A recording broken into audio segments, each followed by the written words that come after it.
तो जयपुर ग्रामीण का किशनगढ़ रेनवाल कभी अपने हस्त निर्मित चमड़े की जूतियों के लिए दुनिया भर में जाना जाता था। स्थानीय कारीगरों की यहाँ बारीक मेहनत से बनी ये जूती यहाँ की पहचान रही है। लेकिन सालों से घटते प्रोत्साहन, बढ़ती लागत और कम होती मजदूरी ने इस कला को कमजोर कर दिया है। जिस कारोबार पर कभी रेगड़ समाज के 80% परिवार निर्भर थे, वो आज धीरे धीरे टूटता जा रहा है।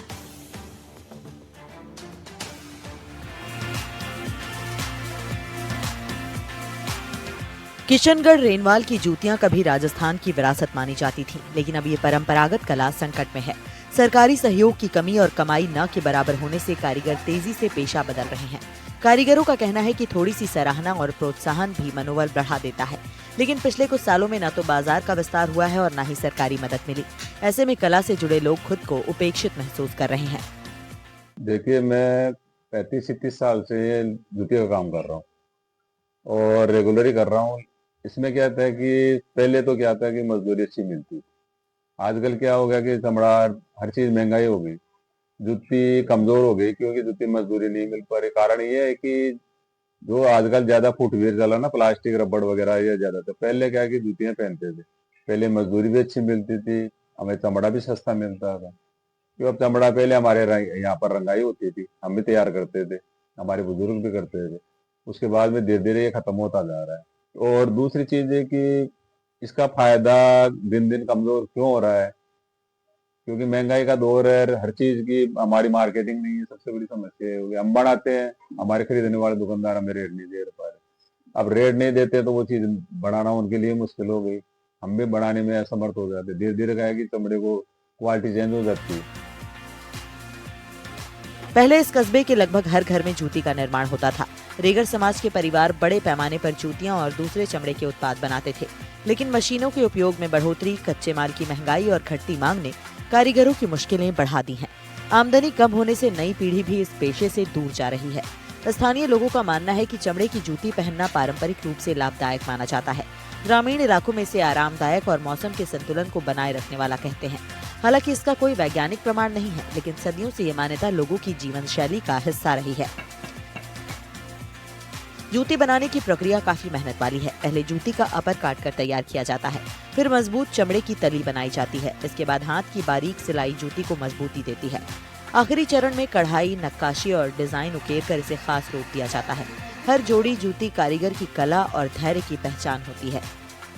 तो साहब, हमने आज से 70 साल से तो मेरे को अनुभव हो और हमारा धंधा पहले ठीक चल रहा था, मगर ये प्लास्टिक वगैरह ये चलने से हमारा धंधा चौपट हो गया और हमारे पास न बेरोजगारी होने से हमारे पास पैसे नहीं होने की खातिर से हमारा ये धंधा नहीं चल रहा।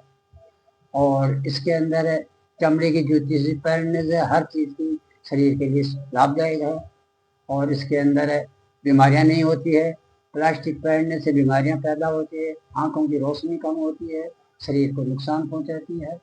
और चमड़े का धंधा ऐसा था कि हमारा हाथ का उद्योग था, मशीनें चलने से हमारा धंधा चौपट हो गया। इसलिए हमारी भी कोई गवर्नमेंट सहायता या मदद करे तो हम इस धंधे को वापस चालू कर सकते। जयपुर से लगभग 69 किलोमीटर दूर ये कस्बा जूती कला का अंतर्राष्ट्रीय केंद्र माना जाता है। यहाँ की जूतियाँ सिर्फ पहनने की वस्तु नहीं, बल्कि कला का नमूना है। कारीगर परंपरागत तकनीक के साथ आधुनिक डिजाइन भी जोड़ते हैं, जिसके कारण क्लासिक और डिजाइनर दोनों तरह की जूतियों की बड़ी मांग रहती है। जोधपुरी जूतियाँ और विशेषकर पारंपरिक डिजाइन आज भी कई शहरों और राज्यों में भेजी जाती हैं।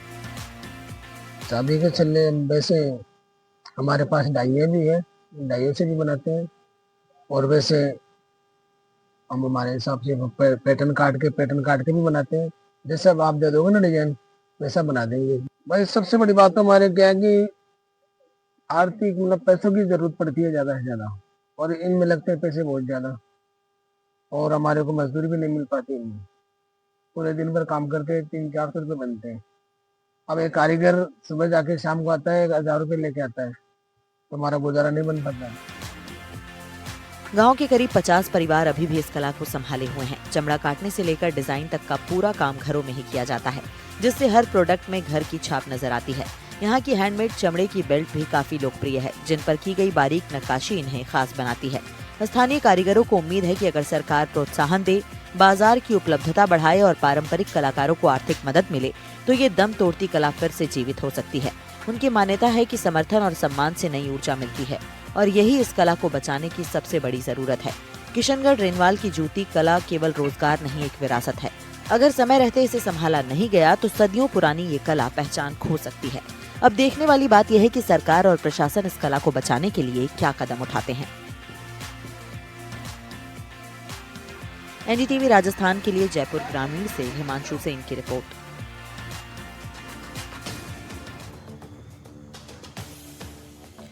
और एनडीटीवी स्पेशल की इस खास पेशकश में फिलहाल के लिए बस इतना ही।